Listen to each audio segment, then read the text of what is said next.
Hi, this is Padma, Rashmi beauty parlour. ఇవాళ మళ్ళీ మంచి టాపిక్ గురించి మాట్లాడుకుందాం. ఆ టాపిక్ కూడా మీ అందరికీ తెలిసిన టాపికే.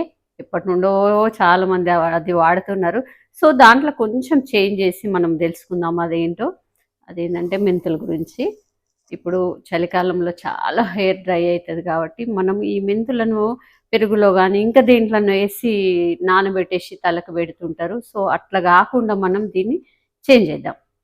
మెంతులను ఒక 5-6 అవర్స్ నానబెట్టండి. నానబెట్టిన తర్వాత ఆ వాటర్ అంతా తీసుకొని మీరు కొంచెం గట్టి పెరుగులో కానీ తర్వాత ఏదన్నా హెయిర్ ప్యాక్లో కానీ కొంచెం ఎన్నోలో కానీ వేసి పెట్టుకోండి.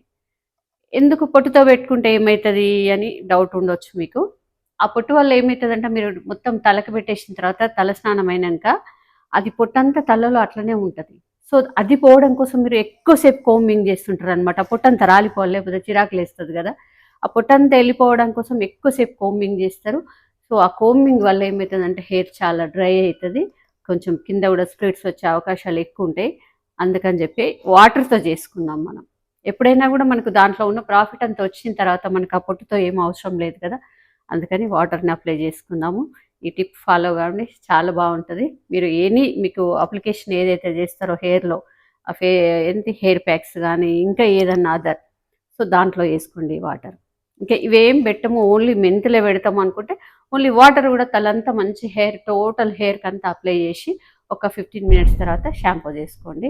మంచి రిజల్ట్ వస్తుంది, డాండ్రఫ్ కూడా పోతుంది. ఓకేనా? Thank you.